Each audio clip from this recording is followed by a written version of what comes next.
Eco Music. Hola, pues bienvenidos a todos los que nos han estado siguiendo en esta serie de podcast en el cual estamos en nuestro cuarto episodio. Ya conocemos un poco más a Jean Paul y sean bienvenidos, Berta, Lluvia, bienvenidos a todos los que nos escuchan. Hoy nos toca analizar este cuarto movimiento, un poco alegro. Sean bienvenidos.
Este movimiento es realmente muy contrastante con los anteriores movimientos, ¿no? En los que había esta, esta especialidad, después movimientos bastante largos, acordes así bastante elongados.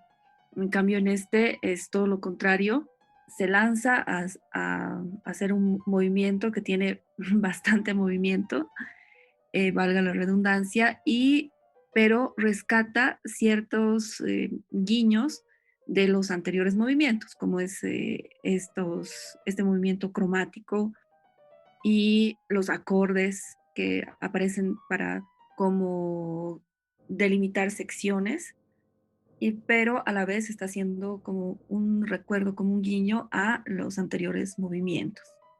Ok, sí, bueno, como ya dijo Lluvia, este movimiento tiende a tener, como ya lo dijo, más velocidad. Es más contrastante con todo lo demás que viene siendo, al menos el segundo y tercer movimiento, pues algo más lentos. Y aquí como que rompe ese silencio, ¿no? Yo siento más el guiño hacia lo que es el tercer movimiento. Siento que como que este ya explota y también veo que va desarrollando este movimiento hacia la parte del final, lo va desarrollando más como textura tal vez, pero también como tensiones. Siento que como cuando crece un solo de jazz, se tiene que ir desarrollando hasta llegar como a un clímax, ¿no? Y por lo mismo es un movimiento que deja esta sensación así como de interrogantes. Mucho uso de la escala cromática también. Me parece que en el segundo movimiento también hace uso de la escala cromática. Se encuentran también varias disonancias. Porque vi que el último acorde tiene un sol y si bemoles y un lado que tienden a impactar y sí termina así como en interrogantes, ¿no? A mí me deja así como muchas expectativas este movimiento, a pesar de que utiliza recursos al momento, así como primera vez que lo escucho, recuerdo cosas del segundo movimiento, estas cosas que son de la escala cromática, y del tercero, el motivo, ¿no? Que a veces se lo utiliza como unas 3, 4 veces en el tercer movimiento, lo vuelve a usar, pero en el cuarto movimiento de una manera como una variante. Bueno, sí, creo que este movimiento también tiene esta característica de contraste, sobre todo porque pareciera ser como una alusión a la ópera, como si fueran los personajes de la comedia del arte. ¿Se acuerdan que la otra vez hablábamos un poco ya en los otros movimientos de él hace alusiones y pide en las indicaciones agógicas cosas como recitativo? Bueno, se pone mucho en el piano también estas indicaciones, pero creo que aquí él desvela que sus motivos son más personajes que motivos y tienen muchos cambios de carácter, por lo tanto hay siempre esos contrastes, tanto dinámicos como rítmicos. Entonces yo siento como si estuviera presentando a un primer personaje y aparece el otro interrumpiéndolo y de ahí entra otro y así, ¿no? Y de pronto vuelve a los elementos en acordes, como ustedes dicen, como una pausa o como que paran de hablar los personajes y vuelve el diálogo o en realidad dicotomía de los elementos. Tanto así que después inclusive hace esto casi como un ragtime, ¿no? En el ritmo del piano, en el bajo, hacia la parte final. Empieza con esta cosa rítmica, ¿no? Contrastando con esta cosa melódica de la mano derecha, la mano izquierda hace este ritmo. Y bueno, esa es la impresión que me ha dado, ¿no? Así como unos personajes peleando o discutiendo e interrumpiéndose y al final termina en que se salieron del escenario, pero totalmente teatral, por así decir. Veo los gestos de Jean Paul también muy expresivos, pero en el sentido más del teatro o la ópera, más que de pensar en el mundo de las alturas, de la música pura, con mucho temperamento, con muchos personajes en su creación de los motivos. Ya lo habíamos hablado esto de contrastar también dinámicas, lo hacía mucho Beethoven, ¿no? En la música clásica y bueno, asaltaba al romanticismo con ese forte piano, piano, fortísimo, esos cambios de temperamento. Pero aquí, más que verlo como a lo Beethoven, lo veo como si fuera una obra teatral o una escena de ópera, un dúo o un área así de los personajes. Cierra con un teatrino, por así decir, el cuarto movimiento de esta sonata. Concuerdo contigo porque son como escenas, ¿no? Mm. Y eso también lo demuestra en el primer movimiento, que es un alegreto, pero no tiene tanto movimiento, ¿no? Más bien la espacialidad está ahí presente. El segundo movimiento, que es un minué, ese ya es como también otro carácter, ¿no? Una danza. Luego el tercer movimiento, que es un adagio, ya ahí hay un cambio de carácter. Y después cierra con este alegreto, pero que sí tiene mucho movimiento, ¿no? Entonces, sí, yo también lo veo más que como personajes, como escenas, escenarios que muestran cada uno una característica y un carácter diferente. Creo que ahí está la variación y la riqueza de esta estructura de sonata que tiene Jean Paul. Sí, si volvemos a la idea de los motivos, de los que yo hablaba en el primer movimiento, estas como serpientes que hacía, que tejía, ¿no? Estos tejidos melódicos, vuelven aquí en el cuarto, ¿no? Pero en el primer movimiento estaban en medio de estas texturas de pedal, en medio de estos acordes. Aquí está totalmente al desnudo, en lo motívico. Pero aquí lo prolonga muchísimo más.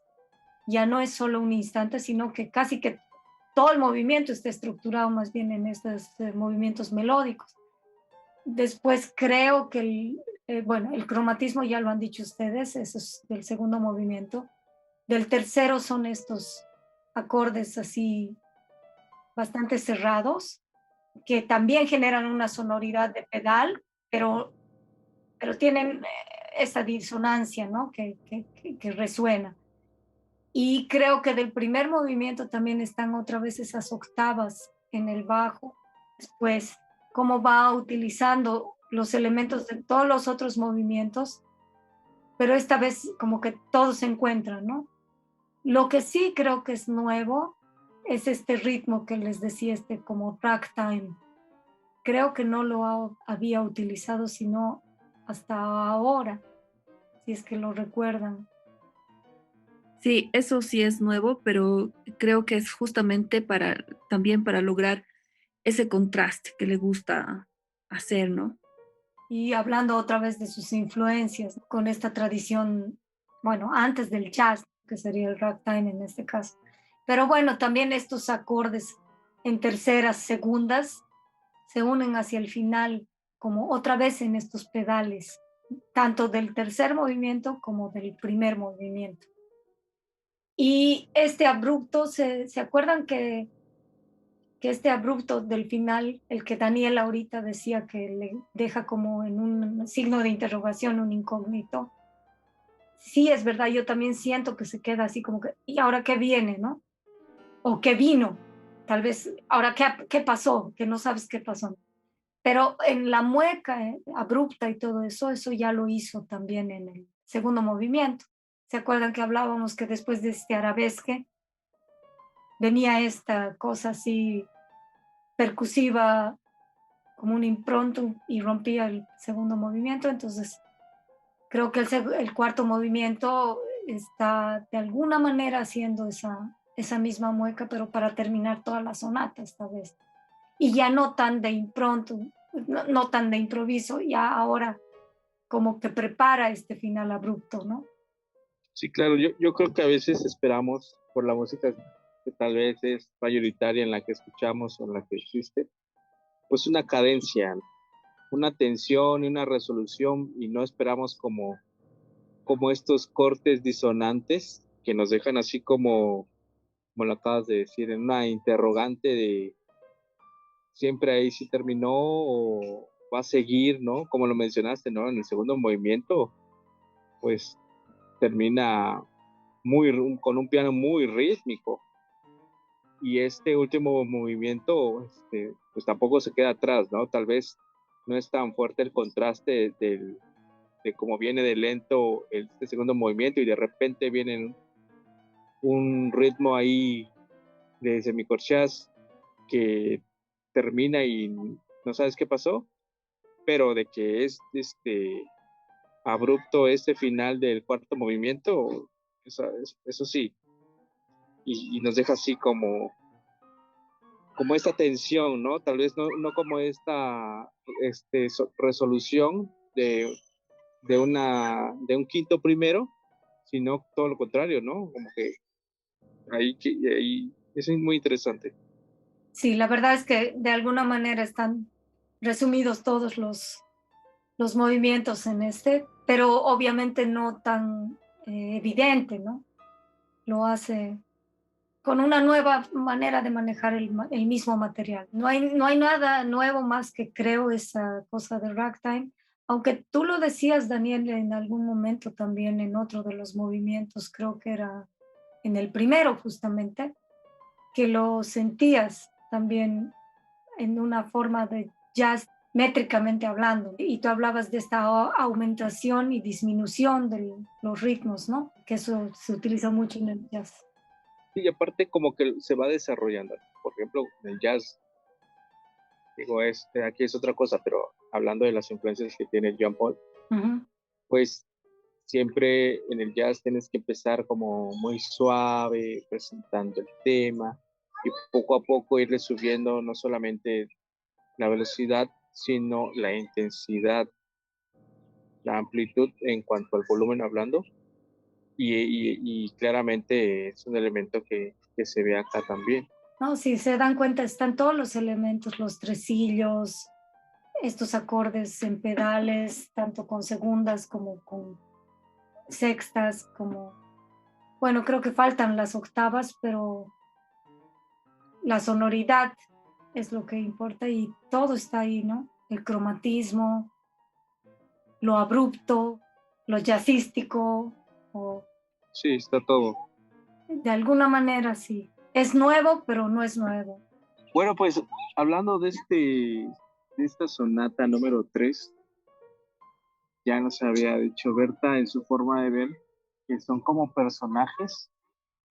Y yo creo que es una forma que claramente es subjetiva, pero no es alejada, porque creo que tratamos como de unificar a veces todo, y aunque de cierta manera está unificada, se unifica la sonata, tiene elementos muy contrastantes, no solamente en cada movimiento, sino cada movimiento es diferente. Y yo creo que podemos terminar diciendo de que esta sonata, aunque es un poco corta en cuanto a tiempo, tiene muchas cosas, mucha tela donde cortar. Yo veo claramente las influencias de Jean Paul del jazz, algunas escalas, hablamos de la hexáfona, ¿no? Hablamos de las dominantes, que son muy claras, de la escala cromática, y yo creo que este cuarto movimiento terminó como englobando todo, de cierta manera, con su propia esencia, y yo creo que Jean Paul domina lo que quiere, y siento que el carácter de esta sonata es el carácter que John Paul quiere que conozcamos de él, no como de una influencia, porque si nosotros quisiéramos siquiera acercarnos o comparar al jazz, pues yo, yo, yo creo que sería erróneo, ¿no? Siento que es el resultado de John Paul, de todas sus influencias, incluidas el jazz.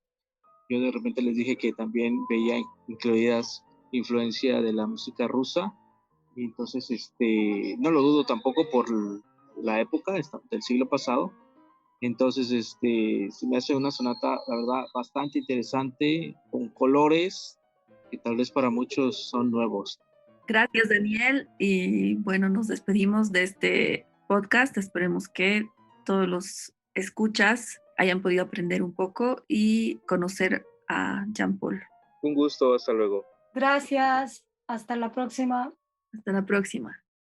Reiteramos la invitación a todos ustedes para seguirnos en los diversos episodios de este podcast llamado Comusic, en el que estaremos presentando creaciones nuestras y de nuestros colegas. Si quieren conocer algo más de nuestro trabajo o recorrido, pueden acceder a la página web https://comusic.pro, comusic con K, o escribirnos al correo electrónico comusic678@gmail.com. De igual manera, en la página web podrán consultar la partitura y encontrarán enlaces de referencia bibliográfica, de consulta de terminología y de acceso a sitios de información especializada. Los esperamos en los próximos ciclos de episodios.